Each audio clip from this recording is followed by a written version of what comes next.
Mi nombre es Graciela Steines Vega.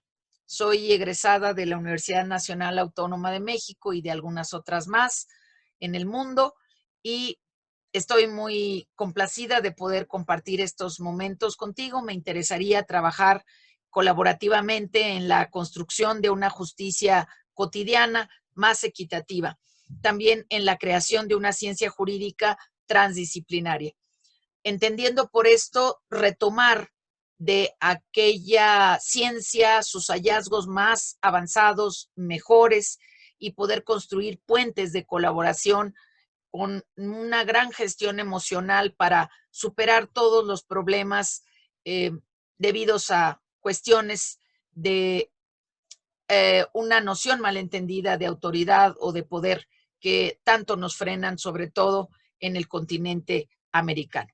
Sin más, voy a compartir contigo la pantalla para presentar el contexto de participación en este segundo Congreso Internacional, Aprendizaje de las Ciencias Jurídicas, Innovación y Complejidad, que venimos trabajando con las hermanas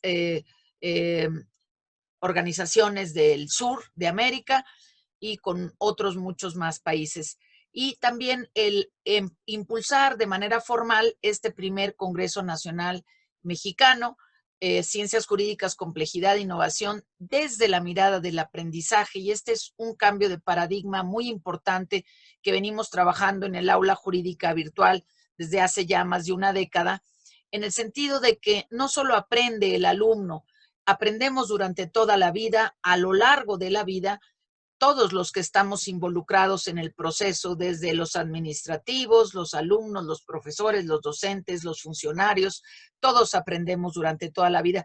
Este congreso tiene numerosas aportaciones realmente para el mundo, pero no es el lugar para mencionarlas. Lo que sí diré es que tenemos unos tiempos sincrónicos y asincrónicos realmente novedosos porque los hemos trabajado colaborativamente.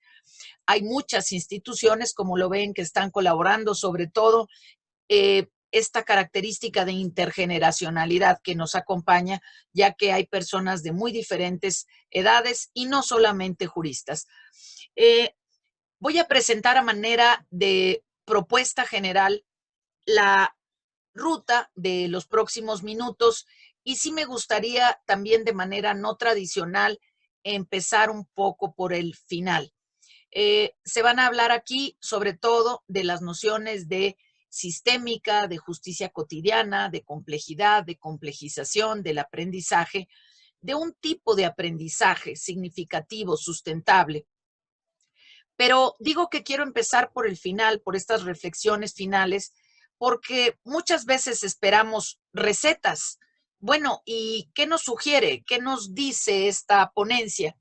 Bueno, queremos proponer el enfoque complejo de los derechos, deberes y libertades fundamentales, que vienen a ser el máximo sinónimo de desarrollo sustentable, sustentable no en el sentido de solo ambientalista, sino de cualquier situación que se mantiene realmente, que tiene capacidad de mantenerse en el tiempo. Entonces, esto no se puede explicar ni mucho menos en 50 horas, pero es el enfoque del que partimos y en el que se integran o confluyen una serie de teorías y de explicaciones al respecto. Entonces, queremos pensar la justicia desde esa perspectiva, no solamente para los juristas, pero tampoco sin los juristas.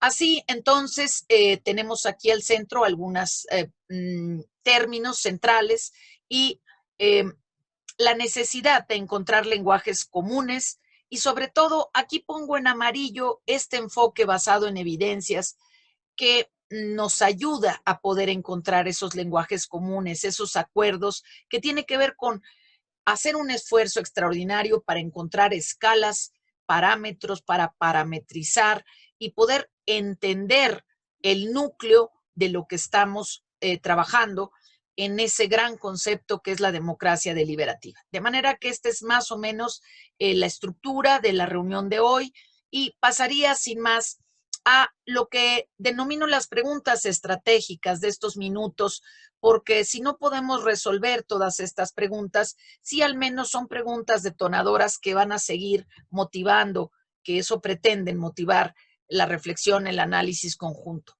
La primera que entender por sistémica, qué es y qué no es la complejidad, qué es y qué no es la complejización, si es necesario hacer mucho más complejo el aprendizaje de la ciencia jurídica, y para esto necesitamos realmente preguntarnos cuáles son los desafíos del aprendizaje y si los desafíos del aprendizaje de la ciencia jurídica son los mismos o son diferentes. Básicamente, la finalidad de esta ponencia es establecer que necesitamos hacer más epísteme y menos doxa, en palabras de Aristóteles, intentar hacer más ciencia y menos opinión, a trabajar más sobre los fundamentos expresos y menos sobre el conocimiento intuitivo. Y esto significa definitivamente redefinir los observables y los métodos jurídicos. Esto queda de manifiesto con el contexto de pandemia que nos obliga a mirar las ventanas de oportunidad para cambiar una serie de cuestiones que hemos dejado abandonadas y que nos están hablando de que el camino que hemos tomado no es el más adecuado. Entonces, vamos a empezar por decir que si nosotros percibimos la complejidad como algo imposible, como algo difícil, incómodo, bueno, tenemos que entender que hay muchos niveles de profundidad en el conocimiento. Entonces, nosotros en este momento estamos hablando para un aprendizaje no de superespecialistas en sistemas informáticos o inteligencia artificial, y que lo que la complejidad o la complejización no son elementos inalcanzables ni privativos de una élite o de un sector que trabaje sobre desarrollos muy especializados. Eso no es la complejidad ni la complejización. Entonces, empecemos un poco por un brevísimo marco de la teoría general de sistemas que puedes ubicar. ¿Qué le hace que no veas las letras exactas del marco? Pero lo que te muestra este mapa mental, que es justo fluido, es una serie de autores que son el núcleo que ha trabajado la sistémica. Y la sistémica nace con los análisis de la biología en la unidad más pequeñita de la vida, que es la célula, y encuentran que en esa unidad tan pequeñita, hay elementos maravillosos, interacciones, productos, procesos maravillosos. Así que imagínense ustedes cómo la vida, la persona, son complejos. Si una sola célula lo es, cuánto más no lo será el conjunto completo. Y así empieza a pasar a otras disciplinas, a la cibernética, a la comunicación, a la sociología, y cada una de esas ciencias va interpretando esa sistémica, la va aplicando a sus observables y va generándose un campo mucho más rico y al mismo tiempo con muchas más interacciones. Pero son dos biólogos, Ludwig von Bertalanffy y Maturana, quienes realmente desde la biología nos brindan esta riqueza que hoy llega a todo el mundo a través de la OMS en esta noción biopsicosocial del individuo, de la persona. Entonces, empezamos contestando que la persona es compleja. La complejidad es una propiedad, no solamente son ideas, también son realidades. La complejidad es una propiedad de la persona y de cada una de sus células. Y aquí vemos que la persona es una integración de sistemas. Nosotros no podemos decir, no leo porque estoy comiendo, o no respiro porque estoy oyendo. Esta integralidad tiene todas estas dimensiones que funcionan simultáneamente. Estamos integrados por sistemas y subsistemas que están integrados en numerosas funciones.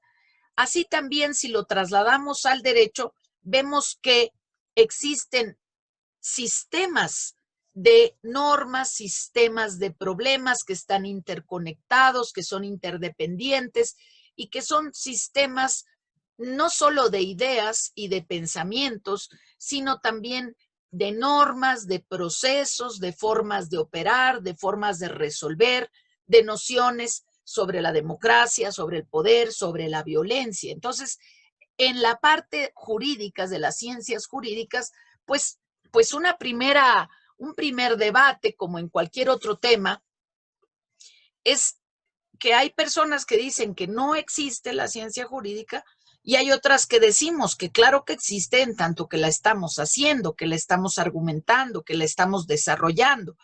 Entonces, pues para cada situación hay diferentes posturas que incluso pueden ser antagónicas.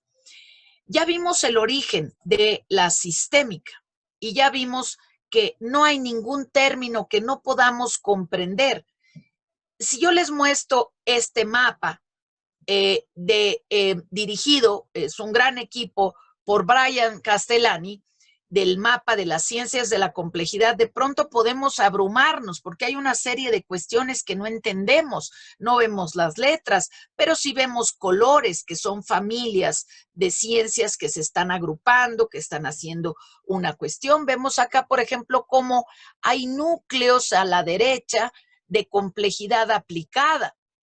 Y entonces esto es lo que nos interesa. Nos interesa no la complejidad como una filosofía permanente de ideas en el aire, sino nos interesa ver cómo estamos aplicando, cómo estamos viendo esta forma de comprender la complejidad como multidimensionalidad simultánea.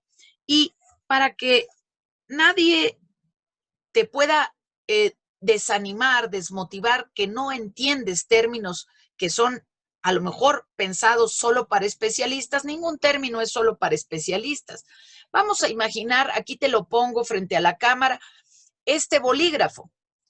Nunca vamos a ver igual si estamos solamente parados en un lado o estamos parados en el otro lado. En cambio, si le damos la vuelta en todos sus grados, podemos apreciar simultáneamente todas las caras de este observable. En este caso, el observable es un objeto. Entonces, hay niveles de conocimiento y se trata de ver cómo podemos, primero que nada, ver todas esas dimensiones y poder teniendo herramientas para integrar esa multidimensionalidad simultánea. Romper un poco esta tendencia reduccionista del cerebro que decía Bachelard para poder ver más allá. Y para ello te voy a compartir un poco este maravilloso modelo de integración relacional de Bronenfrenner, que lo que te dice es, bueno, tú estás al centro, pero estás en varios núcleos sociales. Estás en núcleo de la familia, de los amigos, de las personas que conoces, de los clubes, de las actividades en las que te mueves, de las actividades que realizas en el barrio, pero también con las personas y grupos que te vas encontrando más allá. Este modelo sistémico renacional te permite ver interacciones entre los distintos niveles, incluso aquel que te parece más lejano de la globalización ambiental, de eso que está sucediendo en Estocolmo o en Vietnam o en África y que nos viene a perjudicar o a estimular el polvo del Sahara que llega en nubes, cómo afecta la dilución de los polos. Entonces, este modelo relacional viene a poderte explicar todo esto que aquí parece una red, una telaraña de cuestiones incomprensibles, es esta capacidad de ir haciendo correlaciones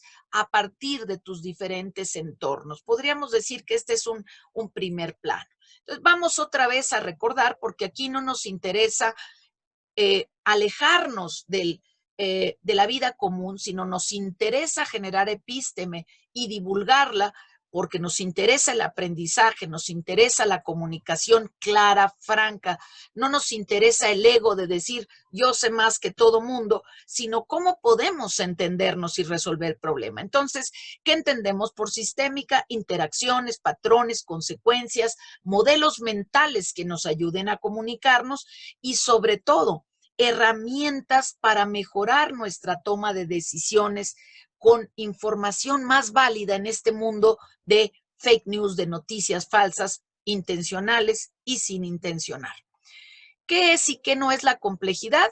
La complejidad no es algo inaccesible, son realidades, ideas, lenguajes, propiedades de la vida, procesos, resultados, productos.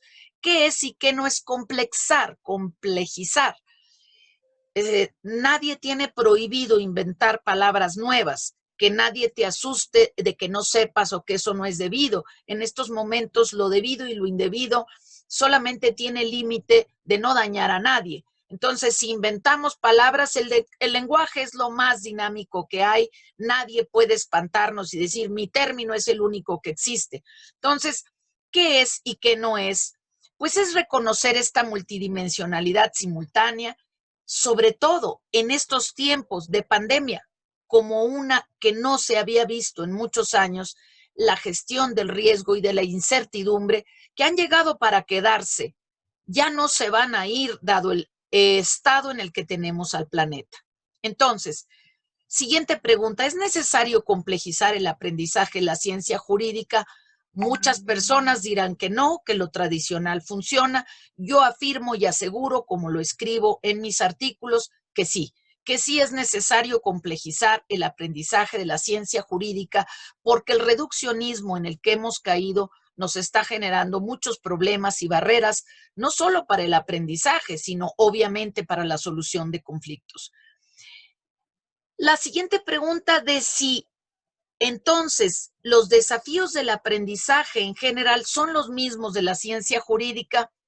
Yo creo que en la ciencia jurídica, en particular en el ámbito de la formación de los abogados, de los juristas, sí tiene algunas características diferentes, sobre todo el peso de estas cuestiones sobre el poder, el mismo poder en el aula, las nociones de poder que tienen que ver con los poderes en turno, los poderes en curso, cuáles son los paradigmas, los modelos que están en ese momento gobernando, que definen o diseñan las políticas públicas. Creo que eso tiene un peso particular en los juristas, puesto que hay un concepto muy complicado que creo que tendríamos que redefinir, que es el de la seguridad jurídica y del hiperformalismo, que a veces hace que tomemos más en cuenta la forma que el fondo, y creo que esto sí es particular de la ciencia jurídica, pero en lo demás nosotros tenemos los mismos problemas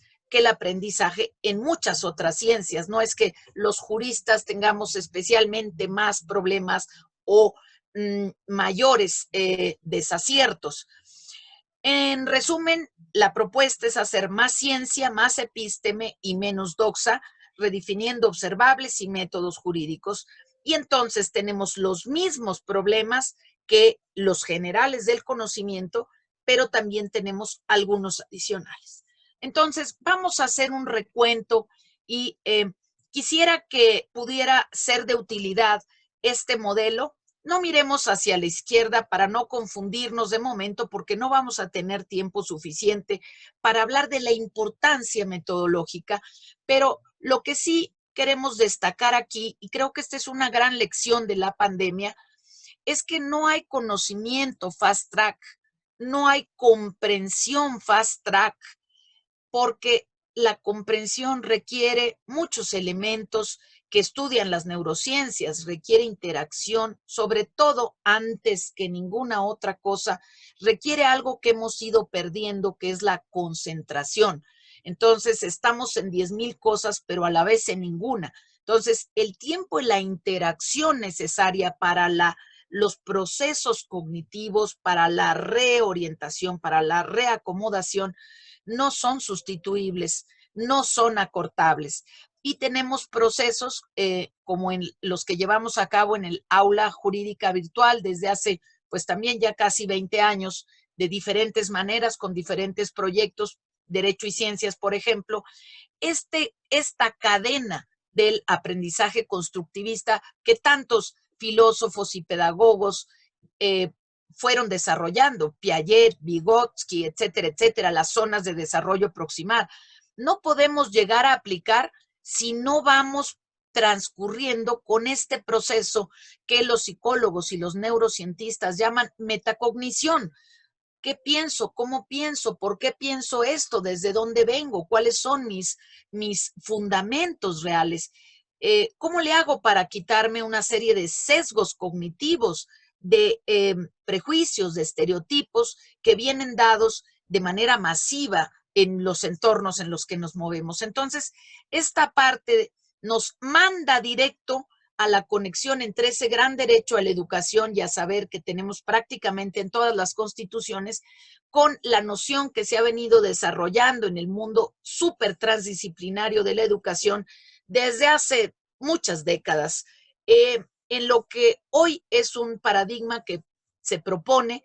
El tema de las competencias a mucha gente no le gusta porque le suena a neoliberalismo, a competitividad ruda, salvaje, pero hablamos de las competencias para la vida, las competencias biopsicosociales, las biológicas físicas de entender la espacialidad, de entender el autocuidado, etcétera, las psicológicas individuales y las psicosociales, que contemplan ambas todo el tema de la gestión emocional. Esto es algo muy importante que tenemos que previsualizar en términos muy generales. Solamente con esta parte de las competencias podríamos hablar 300 horas seguidas. Vamos a limitarnos a responder lo que nos estamos proponiendo en esta ponencia, que es cuáles son algunos de los desafíos, no solo de la universidad del futuro, del aprendizaje en estos momentos en donde la pandemia nos vuelve a vernos a nosotros mismos, lo que hemos estado generando, nuestras competencias biopsicosociales y cómo las tenemos desarrolladas, volver a vernos muy profundamente, sino también ver cómo podemos evaluar los desafíos particulares para hacer ciencia jurídica, para desarrollar ciencia jurídica. Entonces, aquí tenemos una serie de parámetros, no voy a poder profundizar en todas, solamente quiero dejarlas como para esta reflexión. Ya decíamos que un gran desafío es la aplicación del enfoque basado en evidencia en todas las ciencias, saberes y disciplinas. He escuchado con curiosidad cómo hay algunas personas que dicen que la subjetividad no se puede eliminar porque somos sujetos, es decir, somos personas únicas, irrepetibles. Efectivamente, efectivamente lo somos, pero eso no quiere decir que la subjetividad no pueda encauzarse y que podamos tener acuerdos, lenguajes comunes y encontrar acuerdos para evaluar. Evaluamos constantemente, evaluamos prácticamente en todo de unas maneras más expresas, menos expresas, más intuitivas. La pregunta, ¿qué se puede medir? Todo se puede medir. El amor se puede medir. El universo se está midiendo. La energía de una idea se puede medir. Hoy hay medidas desde hace mucho tiempo que están cada vez surgiendo. Muchas medidas pueden ser arbitrarias, pero son necesarias para llegar a acuerdos. El tema y el desafío, desde luego, es el tema de la salud mental, de enfocar la concentración, de ir planeando metas, objetivos y de generar en esa salud mental esta gestión emocional que nos ayuda a encontrar mejores empatías para pelear menos por conceptos que no tenemos que pelear o combatir y buscar más las legitimidades y las necesidades imperantes, urgentes, como la reducción de los gases de efecto invernadero. Necesitamos, desde luego, decálogos, muchos decálogos de lo que no es conveniente hacer, que son malas, pésimas prácticas, por ejemplo, todas aquellas que desmotiven a los alumnos particularmente, lo que llamaríamos un cambio de actitud, erradicar el no puedo y también erradicar o mantener una distancia mental con cualquier persona en un proceso educativo que te haga sentir menos, que se convierta en ese pilar, en ese monolito de admiración, en donde tú pierdes tu autonomía, pierdes tu autoeficacia, pierdes tu proactividad. Creo que ese es una gran desafío, un gran reto, sobre todo cuando hacemos ciencia jurídica. No estar pensando constantemente en el poder y esta cuestión desproporcional de que la persona se sienta menos y entonces no opina, no piensa, no puede. Creo que ese es un punto cardinal, un punto clave en la posibilidad de hacer ciencia jurídica y no vasallaje. Tenemos que trabajar más entonces en los hacedores y en la autoeficacia, en una autoeficacia gradual, entrenada. No podemos pasar de no saber caminar a querer volar en el espacio. Tenemos que ir construyendo esos puentes de los que hablaba Vygotsky. Trabajar mucho más con modelos mentales, con mapas, con organizadores gráficos, con taxonomías más claras y sobre todo buscando las alteridades. Podemos seguir usando a Linneo y podemos seguir usando las formas de gobierno de Aristóteles, pero el mundo social ha cambiado radicalmente, de manera que tenemos que tomar esas taxologías, esos modelos, y irlos contextualizando, lo que llamamos la tropicalización. Es decir, aquellas ideas del mundo, llevarlas a nuestras necesidades, a nuestros contextos. La alfabetización digital de las tecnologías de la información y la comunicación educativa quiere decir muchísimo, pero de verdad muchísimo, porque implica la generación de recursos, el aprovechamiento de recursos y un rector en una universidad abierta muy afamada europea decía, bueno, veamos qué podemos hacer con las tecnologías que no hayamos hecho antes, porque si las tecnologías son solamente para hacer lo que hacíamos antes sin ellas, como que no tiene mucho sentido. Entonces, dar una clase tradicional, pero ahora a través de una vía digital, pues tampoco tiene mucho sentido. No estamos haciendo cosas diferentes. Ahora hay quien está malinterpretando la educación invisible y entonces el maestro no hace más que repartir temas. Entonces, ¿dónde queda la intergeneracionalidad? ¿Dónde queda la motivación, el paradigma, el estímulo, la motivación, el coacheo, la asesoría de la experiencia que pueda tener un profesor? Entonces estamos pasando de un modelo sobreprotector a un modelo de abandono que en realidad ha permanecido mucho tiempo. Entonces el tema de los recursos y el aprovechamiento organizado, programado, planeado, generoso, para que todos podamos aprender sin perder la responsabilidad. Y este foco de la cámara de ver al bosque y al árbol, la capacidad de generar contextos, pero al mismo tiempo lo que llaman el tailoring, la sastrería, trabajar a medida, porque pensamos que no es posible, que no tenemos tiempo, que hay demasiada sobrecarga y entonces se viene una cascada de errores difícil de revertir, que llega a umbrales justamente de no reversión. La gestión emocional nuevamente al centro, porque esa gestión emocional es la única que permite la escucha activa, el trabajo colaborativo permanente, el salirse un poquito del ego, yo soy, yo sé, yo solamente puedo. Hay una gran polarización y entonces todo mundo es incapaz y solamente hay 3 capaces. Nunca ha persistido el gobierno de los sabios y entonces esta parte es muy importante. Por eso la pregunta, si los genios nos hacen daño o nos ayudan. Yo pienso que los genios, pues desde luego, pueden ayudar dependiendo de cómo se comporten. Y eso lo podemos ver en indicadores muy concretos, específicos, claritos.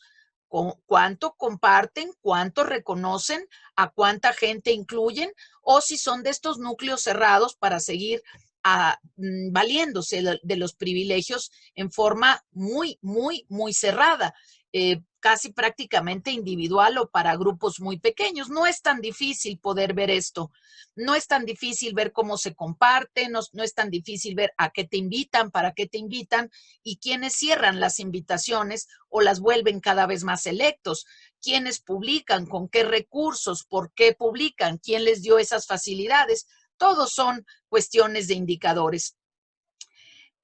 Cada vez más tendremos que ir entonces a la gestión. La gestión es muy importante. La educación no puede pensarse sin gestores, gestores abiertos, plurales, y cada vez más ir hacia los métodos mixtos. La noción de taller tiene que cambiar. Si alguien piensa que un taller es llegar a dar una clase magistral, definitivamente no está en esta vanguardia de la universidad que necesitamos, de la educación científica que necesitamos compartir, respetando alteridades, abriendo polidiálogos en donde tenemos el reloj enfrente. Tengas un currículum de 40 hojas o tengas apenas un currículum con una línea. La polidialogicidad tiene que tener reciprocidad en los tiempos, tiene que tener fundamentos, tiene que tener requisitos. Desde luego, las artes, el ludismo, es algo importantísimo que hemos realmente podido comprobar y hacer investigación de campo con la,